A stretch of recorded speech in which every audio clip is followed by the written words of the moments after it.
What's up, family? Welcome back to another episode of the OneFourthCareers podcast. I'm Xavier, your host, and I'm here with Tyson.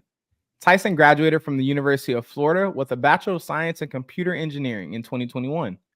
Now, Tyson works as a technical program manager at Microsoft. Tyson is also a co-founder of the Polar Foundation, which is a nonprofit focusing on providing financial aid and resources to high school and college students. Tyson, my guy, welcome to the pod, man. Thank you so much for stopping by. What's going on, man? How you been? Been good, man. Been blessed, bro. What about yourself? Same, just staying focused, staying out the way, I love it. same stuff. So. I love it. Well, I appreciate you stopping by. Super excited to have you on the pod. Why don't we get started and you share a little bit with the listeners on your background? Awesome. Yeah. So, like you said, I'm a technical program manager at Microsoft. Been doing that for about 2 years now. On the side, I have co-founded a foundation focused on providing aid to high school students and college students as well. Before that, I had a few internships in college. So I worked at Google, I worked at Intel, L3 Harris, mainly on the software side. And then also at Google, I had a PM internship. Other than that, I'm just living life, trying to be creative, trying to stay focused, work out, read, all that stuff. So yeah, it's just a little bit about me. Man, I'm about to go work out after this. I'm not gonna lie. I need to prioritize my health more. Sure. And that's actually interesting that kind of came to mind for me because like I think a couple of days ago, I kind of had like a situation where like it was one of those for people who are accustomed to running hot and like you're running really hard, you're doing a lot of stuff and you're kind of just grinding, no matter what, you're not prioritizing your health and your body, but you're like grind. I got to grind. Mm-hmm. For people who've had those experiences where your body makes you slow down, it's usually it's not fun. But it is, eye-opening, or it does kind of make you pause and say, no matter how much of the world I'm trying to tackle, no matter how many people I'm trying to help, like it starts with me. And, I recently had a daughter too. So that was something that was like, okay, I need to stop making excuses and prioritize health. And then whatever else I can do on the back end of that, we'll work on that. But that was a slight aside that I transparently shared just for others who are listening. That's something that happened to me recently where, I feel young. I guess I am relatively young, not 30 yet. Right. It's getting but, close. For people who are like around our age, you start noticing your body is not doing what it used to do. And sometimes that can be hard for some people to grasp, and some people ignore it, all that other stuff. But y'all take care of yourselves. I know a lot of you, all of you are doing really productive and amazing things. Please prioritize your health. So you don't have scary moments and, maybe you don't have moments that you can't come back from. So take care of yourself. But back to regular programming. Tyson, appreciate you sharing a little bit of your background, man. We're going to have our first segment here. Our first segment is called a step back. So for people who are sports inclined, about the hezzy step back, with basketball and stuff, man. And we're going to talk a lot about you being a technical program manager. But first, I want to know, what did you want to be when you were younger as a kid? Dang, that's a great question, actually. So I think I should take a step back, because we're doing a step back. You feel me? I had to throw that in there. When I was a kid, I was the only child, right? So I was usually always like by myself for the most part. I had family, I had cousins to hang out with, but I spent a lot of time just like sitting there thinking. So one of the things that I did want to do growing up is like rap, poetry, which I still do a little bit of poetry now. But I think that is something that I kind of incorporate into what I do now. So I like inspiring people. And I think over time, I realized I had a gift to basically like filter in information and then like put it out in different mediums. And that's basically like rap, for example. And I do that in technical program managing, where I have to write documents for engineers. I'm working on stuff on the side, for example. And I like doing that. So I kind of do it now in a sense, but it's still not the same. I'm not a rapper, Yeah. but I still do something similar in a sense, I feel like. Yeah. Well, I mean, hey, that sounded like bars to me, bro. So, what I'm saying? Rapping might just be in the eye of the beholder, I must say. Right. Nah, that's facts. I appreciate you saying that. Well, now I want to ask you about being a program manager, a technical program manager at Microsoft. How would you describe some more of your roles and responsibilities? So the easiest way to explain it is it's kind of like a fake engineer, I feel like. Okay. And the reason I say that is because I work with engineers and I work with other partnering teams to figure out what we actually need to do. So engineers, typically they execute, they figure out, okay, this is the feature that I need to create. Whereas program managers, it's more high level. It's thinking about, okay, what is the user thinking about? What are the constraints that we need to make sure we take into account? And thinking of the strategy to create something and make something happen and bring every team together into one goal. Yeah, I like that. It sounds like you've had to explain that to other people before. Yeah, pretty much. So I got it Nice. down pat, low-key. Yeah, no, for sure. Nice, Mhm, nice, short and sweet. mhm, Well, thank you for that. Question on skills. So mhm. for skilling, what are some of the top skills you feel are really important for someone to be successful in the technical program manager role? Gotcha. So there's technical program management and there's product management. I would say on the technical program management side, it's more you have to know the technical aspects and be able to talk to the engineers and different teams. Product management, you kind of have to do the same thing, but I think it's a little bit lesser of a barrier to entry. So Mhm. some of the skills that I need to have is I need to read code. I need to be able to understand code. Also need to know like data analysis, how to get data, how to structure data, how to visualize it so that people from different audiences can understand it. Another skill too, which I actually had to build is writing, like, because I have an engineering background. I write code, I wrote code, in the past, but like writing stuff for like a business case, that's a skill. Like you have to actually learn how to do all that. Yeah, And that's something I learned on the job that I needed to, get better at over time. So I love it. I love it.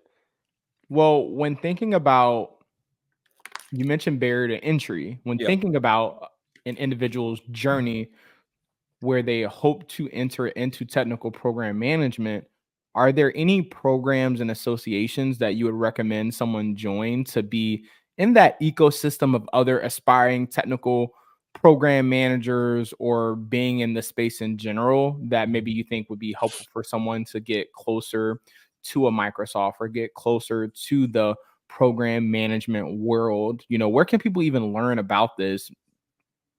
That's a good question. So I actually did not know anything about program management in college until like my junior, senior year. Mhm. And the main program that helped me was MLT, Management Leadership for Tomorrow. Yep. I was introduced into consulting, and then also I learned about program management during that time. And I think just joining programs like that, I think usually they have it open for sophomores to start with. Yep. That's a good start just to get a broader sense of like what other career aspects or careers I can, go towards. Another program or organization is National Society of Black Engineers. I hope everybody knows about it who's watching. If not, it's basically a national organization focused on Black engineers, as the name suggests. I started out as chapter development chair in my chapter at UF, and then eventually I ended up being president. And doing stuff like that and getting out of your comfort zone and getting that leadership, that was definitely something that I didn't know back then, but that actually helps me as a program manager now, because a Mhm. lot of the skills that you have for organizational leadership, structuring meetings and things like that, you learn in those organizations. So that's another organization. And I also got to plug Alpha Phi Alpha. Definitely got out of my comfort zone with that. And yeah, just like having like-minded people going towards something similar, like that's important, because we don't know, what we don't know, and having people around you definitely helps, figure out like, oh, hey, there's this thing that this person is doing, let me try that, or getting Yes, different sir. ideas pretty much. So yeah, those are three of Yes, them. sir. Shout out to MLT. Shout out Yeah. to Career Prep. That's where me and my guy got connected. Shout out to Coach Stansel. Shout out to Mhm. everybody, man. John Rice, appreciate you for even setting everything up, man. Lot of love for MLT. University of Florida, is that Region 3? Yeah, that's Region 3. All right, Yeah. shout out to Region 3 out Yeah. there. I was also Nesby at Alabama A&M, and shout out to Region 3, Southeast. I'm pretty sure it's kind of just Yep. that whole region. And then shout out to the good brothers, 060, y'all, man. Sir. Sir. Yes, these three organizations are definitely phenomenal for someone to gain entry into, be in proximity to, that really help propel one's careers. And thank you for sharing kind of how those three organizations definitely played a pivotal role in your success as you ascended towards becoming a technical program manager. Yep. Now I want to ask you about the difference of backgrounds that you've noticed in the technical program manager field. You Mhm. mentioned product management has a little bit less barrier to entry. So I'm curious maybe how you would describe some of the backgrounds of folks who are in the technical program manager space. Do you Mhm. have to only be a computer engineer, or how would you kind of describe some different roles you've noticed from some of your colleagues?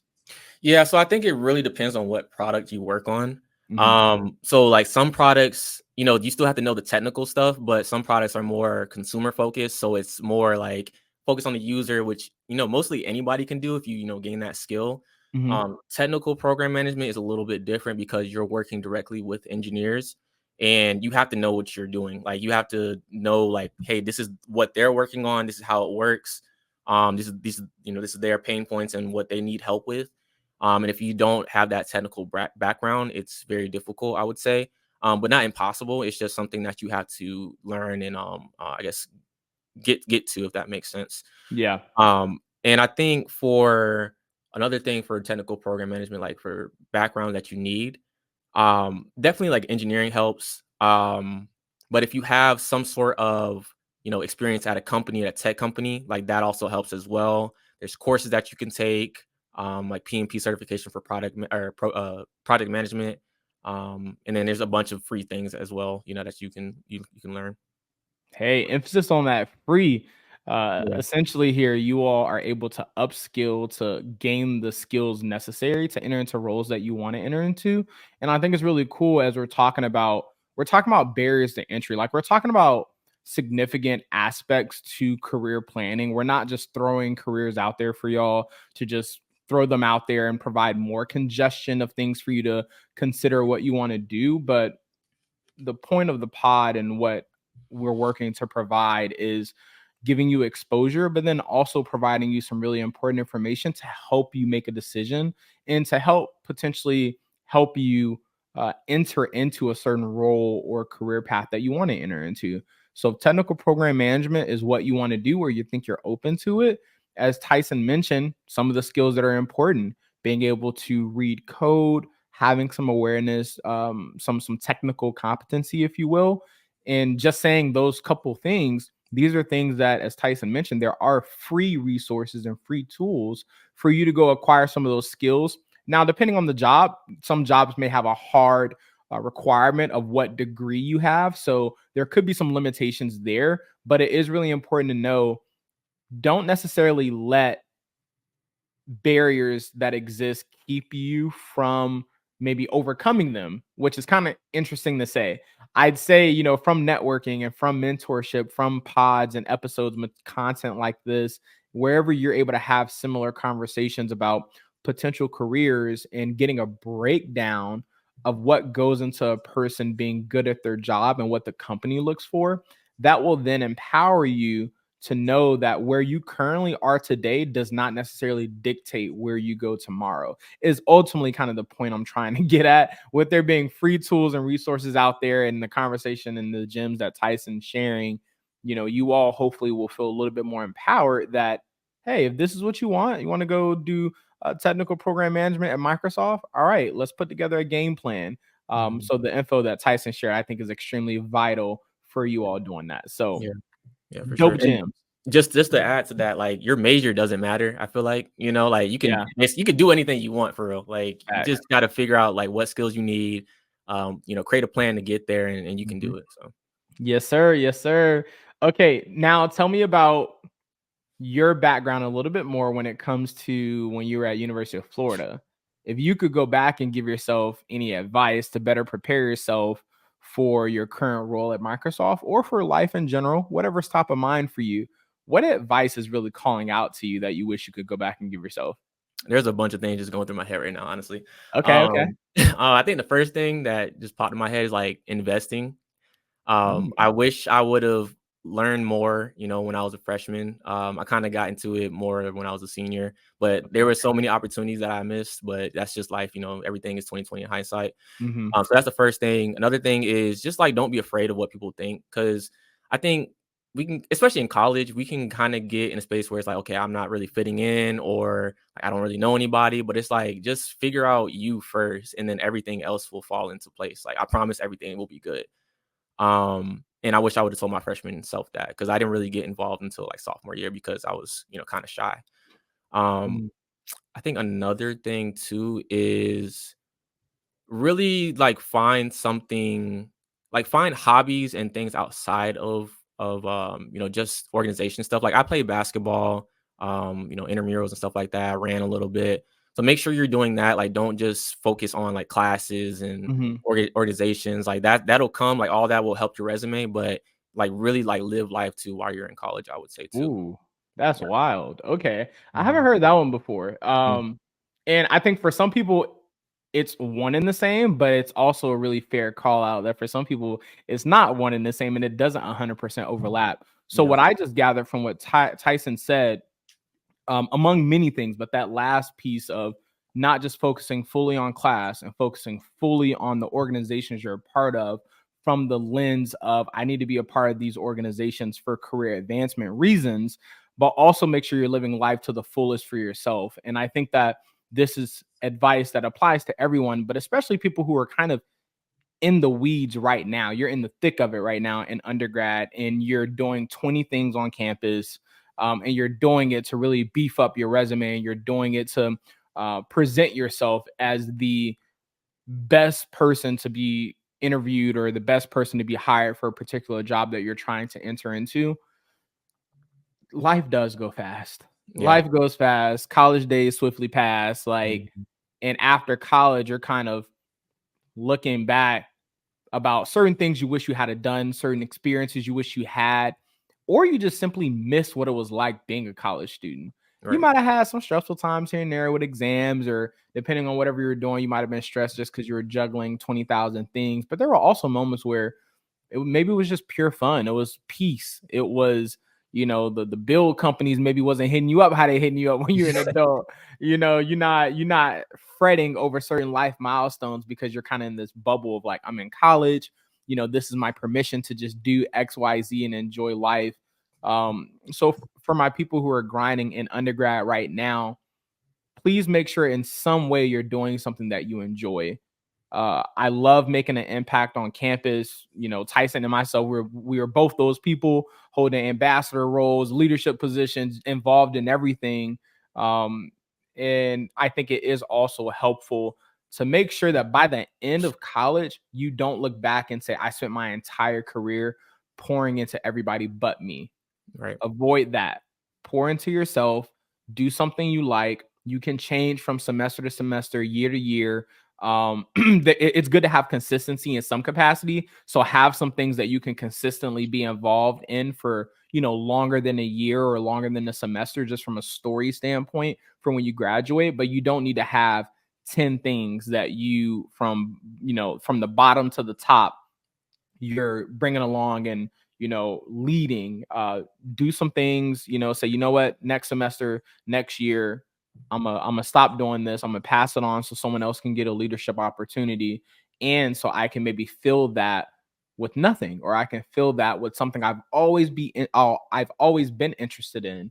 So afford yourself those opportunities, for everyone who's in school or for people who are in any phase of life. Hopefully there are some nuggets there. So I think Yeah. that was a really interesting call out. So that was fun to hear. Yeah, for sure. And just adding Mhm. stuff here and there. Please. But I saw this quote the other day. I think it was a good quote. Life is meant to be lived forward, but only makes sense going backwards. So the reason I say that is because looking back on it, like I was stressing like for some tests, or like some classes I was barely passing. Like I got a C in one class and I was like, dang, it's the end of the world. But like looking back on it, it's like I'm fine. Like I got a Yeah. house, I can eat, like, you know what I'm saying? Everything's okay. You won't die. So that's all I gotta say. Dang. You can't drop stuff like that. I I haven't heard I now. You had to, can't. man. I had You to. can't. You can't be just look. I'm up here trying to run a pod. You got me up here like, Gotta make you live think, forward but man. make sense backwards. Nah, Mhm. that's a bar. I thought you wasn't a rapper, but here we go. We Guess so. spitting. Guess so. Cool. Question I have about the career path aspect of being a technical program manager. So, a little bit of housekeeping for people who do ultimately become technical program managers, or just those who are interested in what the career path looks like. How would you describe the nature of the roles as you climb vertically? Are they very cookie cutter, 2 years here, 2 years there, and then here's like the single track? or are there a few different options? Is there some variation for technical program managers when you enter into that role? You know, if you started with like 5 new joiner technical program managers, all 5 of you are in a very different place if you're still doing technical program management, but maybe there are different specialties, different areas. So curious to know the cookie cutter nature versus the versatility of being in that career path, what that looks like progressing vertically. Yeah. So I guess just context, I've been working at Microsoft for about like 2.5 years now. Mm-hmm. So I have mentors who are in different areas, and I have people like under me, as far as mentees who are in different areas, right? So I kind of got like a decent view of things, I would say, like not a, overall view, but a Yeah. decent view from my perspective. I would say technical program management is kind of like a role where you are essentially like the CEO of your service, product, or whatever you're working on, or area, whatever it is. Mm-hmm. And it's at times it's very ambiguous, and it's very like you're just diving into the unknown. Like, I don't even know if I'm doing this right. Mm. And so with that, it could be scary to some people, but also it's like empowering to me, at least, because it's like, okay, I get to make my own schedule generally. If I want to try to do something new, I could talk to my manager and say, hey, like, this is what I'm interested in. So I would say, like, from that perspective, it's not like a set this, and this, and you'll get this. You know what I'm saying? Um, but depending on the area that you're in, there could be some a little bit more structure than others. So, like, for example, like, I won't get into detail, but I work on margin improvements for one of my projects. Mhm. I also work on like customer supportability, basically, helping customers and figuring out how to make that support process for my service better. But on the margin improvement side, for example, like, I've never really dived into like finances and like figuring out like, okay, what infrastructure changes can we make to save money and things like that. Mhm. But that is a skill that, you can kind of take to, an area like finance, for example, or like if you want to do the more financial stuff, you can do that. For customer supportability, that's something you can kind of have like a starting point. That's where most technical program managers start, like customer supportability, because you get to learn about the product. And then from there, it's like, okay, I like this aspect of the product, and now I can work on this aspect. So I say all that to say it's like it's very ambiguous, but Mhm. as you kind of get into certain things, it can be, more structured depending on the certain area that you're working on. Yeah. And the longer you're a technical program manager, what are the different levels look like? You go from entry level technical Mhm. program manager to what? Like, how would you describe the levels that are above that? So at Microsoft, I guess it's pretty structured in as far as levels. So you Okay. start out as, level 60, and then like I think the highest like some 70 or something like that. And that's like your principal level. So right Mhm. now I'm entry level, like I've gotten promoted to the next level, but it Mhm. wasn't like a title change yet. So Gotcha. my next promotion is going to be a title change. So right now I'm technical program manager 1, then it's 2, then you Mm. become senior. From there you can either stay senior or like, pivot, whatever you want to do. Some people might want to become people managers, so then you might become a people manager. And then so that's principal, and then after that it's like partner, and then up there's, VP and beyond, pretty much. Oh, nice. Good to know. Mhm. It's always cool to outline that for people just in case they're interested on if I commit to this career, if I were to be a lifer here, what Mhm. could that look like? And I think individuals having a nice landscape capture across a lot of different roles, like knowing kind of the leveling, I think that makes a person a little bit more comfortable where Mhm. you're not going into the unknown as much regarding, oh, I just started this new job. Oh, well, when you get promoted or what's the next level? I Mhm. don't know. Right. So hopefully for people listening to the pod, some of the questions that we're discussing are highlighting to you good questions for you to ask others and just different questions to think about when you're thinking about a career. Yeah. And one thing I'm just thinking about right now, I Mhm. wish I would have knew this coming into Microsoft, but I started out as a level 59. I'm a level 60 now. Mhm. You can negotiate being a level 60 when you first start, depending on your experiences. Like, I could have said, hey, I had this many internships. Like, I think I should be level 60. And then that'll help you kind of have a higher platform in your career versus starting out at the lowest and then, having to go up. But I wish Okay. I would have knew that. I didn't know you could do that, but somebody Yeah. told me that recently. So yeah. Look at you passing along the gems for the next person who becomes a Yeah. PM at Microsoft. So thank you for that. Got to. Now our last segment, man. This segment is called Three Piece. So for those of us who are from the South, you know, if you're a foodie, 3-piece of this, 3-piece of that. I need a 3-piece from you on your career. So I want to know, what are 3 words you would share that describe your career journey thus far? Dang, that's a great question. Yeah, You might have to give me a little second. take your time, man. So as far as my career journey, I would say so I'm gonna kind of describe it in like phases, I guess. So beginning, I would say like honeymoon in a sense. Maybe that's a bad, maybe because I'm a fiance now, but anyways. All good. um Congrats on that. Congrats on that. appreciate you. So the reason I say honeymoon is because like once you start, it's like, oh, everything's new. Like, damn, I'm working at Microsoft. This is amazing. You know, yada yada yada. I'm learning. I'm meeting people. So that's when it's kind of like everything is like, oh, this is perfect. This is everything. And then you kind of hit a point in your journey where it's like, I don't know if I could do this, and like it's imposter syndrome. So maybe imposter in a sense, that could be a word. But you hit that point and you realize like, dang, this is kind of tough. Like, I don't know if I could do this, but you get over that hump. You start to realize, okay, it's not that bad. And then you also realize, at least for me, that no one really knows what they're doing. People only have expertise in certain areas. So like an engineer might know this thing very well, and I might not know that thing. So I talk to them and, you know, learn and grow from them. Yep. But they might not understand the user side, which is my expertise as a program manager, right? So everybody has different perspectives. No one knows everything. So you start to realize that. So I would say imposter. And then last word, I would say like where I'm at mentally. You kind of get, what's the right word I'm looking for? I don't want to say comfortable. Mhm.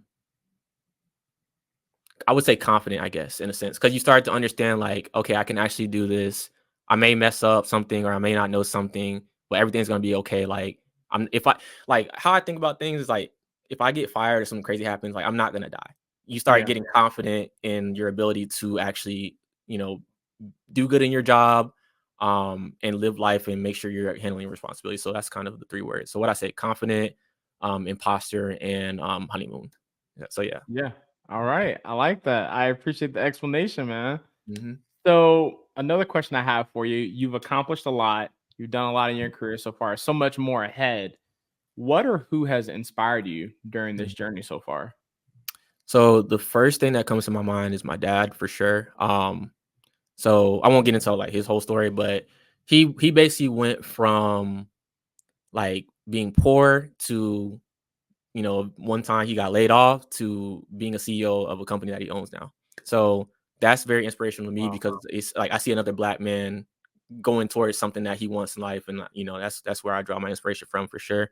Um, I would say I have a lot of mentors. One of them is actually a VP at Microsoft. She was my mentor like since I was like at Intel, you know, doing an internship. So Mhm. seeing her growing her career and doing her thing, that's very inspirational. A black woman that I look up to, for sure. And I guess music wise, like if you see it behind me, actually it's mirrored. No, you can't see it. Can you see it? No. What you got back there? It's hard to see, but Logic, you can't see it. But anyways, I grew up on Logic. Like that's one of my favorite artists because he promotes like peace, love, and positivity. And just being himself. Like he's not afraid to be authentically himself, which, you know, I aim to be. So that's just one Yeah. person that I look up to, for sure. Yeah. I love that. That's dope. I love Mhm. when it's kind of like, obviously people in our ecosystems like our environment, but I had one person say Jamie Foxx. I've Mhm. had a person now say Logic. So it's been really fun hearing the different individuals who have been inspirational in my guest lives. So next question I have for you is, using that inspiration that you mentioned, where do you see yourself in the next year or two? It's a great question. I definitely see myself just like being more creative, man. Like I'm in a mindset now where I went from like seeking different things to make me happy to where now I'm like, I am happy. I am where I need to be. You know what I'm saying? So I think just continuing to do what I'm doing now, keep going for whatever I want, you know, in that moment. It might change tomorrow. I don't know. Um, Yeah. and and really just continue to inspire people and help people. That's my main motivation. I just love helping people. I love figuring out how to add value to people's lives and things like that. So just continue to do that, be more creative, and just continue to work, you know? Yes, sir. Yes, sir. Putting that work in, man. Kudos to you for all of that. That makes me remember I've been seeing recently, I feel like I've seen a few times recently, probably more football related, just because, watching football, watching stuff like Hard Knocks, different things. I've noticed um, people saying what you currently have is, remember this is what you prayed for. Yeah, facts. Essentially, that's Facts. something that I've been seeing a lot of recently, and it was something that I thought about, something I remembered. And for anyone out there who can relate to that, if that applies to you, if you can remember a time in the past praying for something and you now have what you prayed for, just think about that, and hopefully that humbles you to hopefully not stress as much as you do about where you're going and where you're headed, but hopefully it grounds you to remind you, be where your 2 feet are, definitely look towards the future. But, there is a lot of happiness in the present. Try not to bypass the happiness you have in the present in pursuit of happiness in the future, because you may unfortunately just never be happy that way, because then you're not really embracing the happiness you currently have. And then if you're tying your happiness to something that hasn't even happened yet, you're kind of risking your mental health in that way. So remember what you prayed for. If you do have that, just give thanks to that, and then, keep grinding and keep doing your thing. But, my guy, I definitely give you your flowers, bro, just from afar, seeing all your accomplishments. You being a mentor for so many, you being a positive example for so many, you co-founding a nonprofit, you being an amazing partner, I'm sure, and all the things that, you're doing, that you have done, and that you will do in the future. You bring so much light and positivity to a lot of people's lives. And, even us knowing each other for a brief moment, kind of more directly before we were going to our conferences and stuff, bro, like definitely was another mutual productive person, peer, that I saw doing amazing things out here, man. And I'm proud of you. I know your family's proud of you, bro. And I appreciate you coming to the pod, sharing all your, gems, and sharing kind of the lessons you've learned that you worked hard to accumulate. I appreciate you coming to pour a lot of that information into the audience, man. So definitely give you your flowers, bro. This is a place where I love to ensure that if you ain't got it nowhere else, you got it here. So I'm proud of you, bro. Appreciate that, man. That means a lot, for real. And then same to you, man. Like, you doing your thing. I see, bro. You got your daughter, bro. You grinding. You got this podcast. Like, this is amazing, bro. It's good to see. I'm really proud of you, bro. Bless. I appreciate that, bro. I appreciate that. So tell me what else you got going on, man. You've been here pouring into everyone else. How can people pour into you? You have your nonprofit. What else you got going? How can people connect with you? Got you. Yeah, I mean, like I was saying before, like we started recording, been kind of focused, lately, but y'all can follow me, Ty Got Nuggets on IG, also Twitter and other things as well. Haven't really been posting, honestly, but I'm planning to get back into it. And then also follow the Polar Foundation on Instagram as well. Make sure y'all check that out. We definitely want to help high school students and college students, provide aid to them and things like that. And yeah, man, like just follow me, follow the page. And I guess last thing I'll say is just do what you love, do what you care about. Don't worry about what people think, and just keep grinding, man. I love it, man. We can drop the mic right there. You guys check out the links below to Tyson's Instagram and other social media pages, as well as the Polar Foundation. Tap in with that, an amazing nonprofit. And I hope you guys are able to connect with Tyson. My guy, I appreciate you, bro. We'll be in touch, man. Thank you so much for stopping by. For sure, man. All right. Appreciate it, man. All right. See you, bro. See you.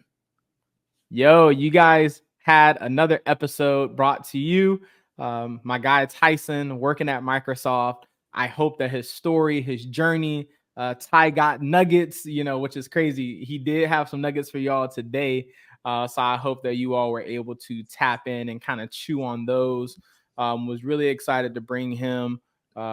Graduated University of Florida, another new school, just sharing kind of my little personal notes of people who've come onto the pod. My first Gator on the pod. Really excited to just have a diverse set of people who come on from different backgrounds, different schools, different jobs, different companies. Something that really excites me where I didn't really see as much variation. You know, in undergrad, it was maybe more so people who came to visit for career stuff like career fairs or coming to talk to us, or maybe it was during internships. So this really excites me as I think about if I were back in undergrad and I saw kind of the content that I'm putting out now, something that definitely makes me proud. And I really hope that it benefits some of you out there. So thank you so much for staying until the end of the episode. Click the like button, notification button, so you can stay tapped in. Feel free to leave a comment of what you want to see next or any thoughts that you have. Again, tap in with the links below and tap in with OneFourthCareers podcast, wherever you get your podcasts, as well as on social media. As always, stay happy, stay blessed. Peace, family.